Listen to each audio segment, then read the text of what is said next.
Just over a week ago now, something happened that was fairly significant at Silverstone, but finally, after 8 long days, there's something else to sink our teeth into here at GPFans. Don't forget to hit that subscribe button down below to stay informed with everything going on in the world of F1, and not just the Lewis versus Max and Mercedes versus Red Bull battle.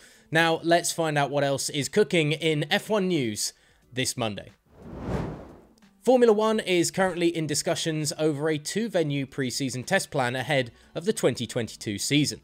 The understanding is Barcelona's Circuit de Catalunya will be used for a 3-day session in late February, followed by a switch to the Bahrain International Circuit in mid-March for a run of a minimum of 4 days.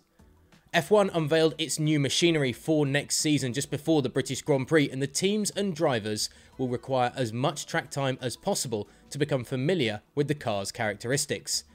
It is why 2 different circuits with different attributes and with 2 very different climates are currently under consideration.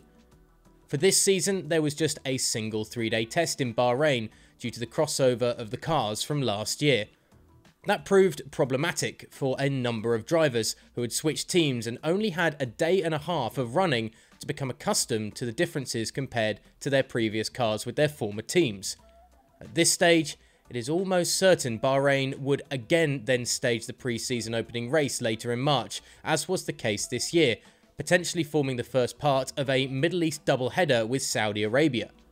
Victorian Sports Minister Martin Pakula has indicated to F1 CEO Stefano Domenicali that the Australian Grand Prix is aiming for a return to the calendar in April next year due to the heightened sensitivity in the country surrounding the coronavirus. Australia has twice had to cancel its race due to COVID-19, even switching to a November date for this year after it was postponed from its season opening slot, but to no avail. With Australia hoping for an April date, it has made the decision easy for F1 to switch to Bahrain to open the 2022 campaign. At this stage, the decisions have yet to be confirmed. Okay, there is a little bit of Max Verstappen Lewis Hamilton news, as Christian Horner has revealed that Max Verstappen felt like he'd done a few rounds with Tyson Fury after his dramatic collision with Lewis Hamilton at the British Grand Prix. Isn't that credit to Tyson Fury as well? It used to be Mike Tyson, but to throw Tyson Fury's name in the ring instead, no pun intended, pretty impressive on Tyson Fury's part as well. The championship rivals ignited the F1 title battle with the contact at Copse Corner on lap 1 of the Silverstone Grand Prix, which sent Verstappen spearing into the barriers with a G-force of around 51 Gs and sparked furious debate over the cause of the crash. Red Bull team principal Christian Horner stated it was the biggest accident in Verstappen's career and the first and hopefully last time the Dutchman has been taken to hospital as a result of an accident. When Max was unable to respond on the team radio, time stood still, said Horner in his column for Red Bull. In that moment, you forget everything else apart from the safety of the driver, a person who is like family to all of us, and it reminds you of the risk and reward in our sport.